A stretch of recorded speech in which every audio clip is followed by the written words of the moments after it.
ಈಗ ಮುಂದಿನ ಆಸನ ಪಶ್ಚಿಮೋತ್ತಾಸನ. ಈ ಆಸನ ಏನೇನು ಬೆನಿಫಿಟ್ಟು ಅಂದರೆ ಯಾವ ಕಾಯಿಲೆಗೆ ಈ ಪಶ್ಚಿಮೋತ್ತಾಸನ ಮಾಡೋದ್ರಿಂದ ಯಾವ ಕಾಯಿಲೆ ಕ್ಲಿಯರ್ ಆಗ್ತದೆ ಅಂತ ನಮ್ಮ ವಿದ್ಯಾರ್ಥಿನಿಯಾದ ಲಕ್ಷ್ಮೀಶ್ರೀ ಅವರು ಹೇಳ್ಕೊಡ್ತಾರೆ.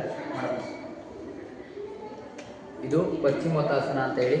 ನಿಮ್ಮ ಹಣೆಯ ಭಾಗ ಮಂಡಿಗೆ ಟಚ್ ಆಗಿರಬೇಕು. ನಿಮ್ಮ ಕೈಗಳು ಮುಂದಿನ ಕಾಲುಗಳಲ್ಲಿರೋ ಎರಡು ಬೆರಳುಗಳನ್ನ ಟಚ್ ಮಾಡಿರಬೇಕು. ಎರಡು ಬಿಗಿಯಾಗಿ ಇಟ್ಕೋಬೇಕು. ಈ ಆಸನ ಮಾಡೋದ್ರಿಂದ ನಿಮ್ಮ BP ಶುಗರು ಕಂಟ್ರೋಲ್ ಆಗ್ತಾ ಹೋಗುತ್ತೆ. ಯಾರಿಗೆ ಜಾಸ್ತಿ ಬಜ್ಜಿರುತ್ತೆ, ಸಣ್ಣ ಆಗಬೇಕು ಅಂತ ಯಾರಿದ್ದೀರಾ ಅವರು ಈ ಆಸನನ ಪ್ರತಿದಿನ 2 ಸೆಟ್ ಮಾಡಬೇಕು.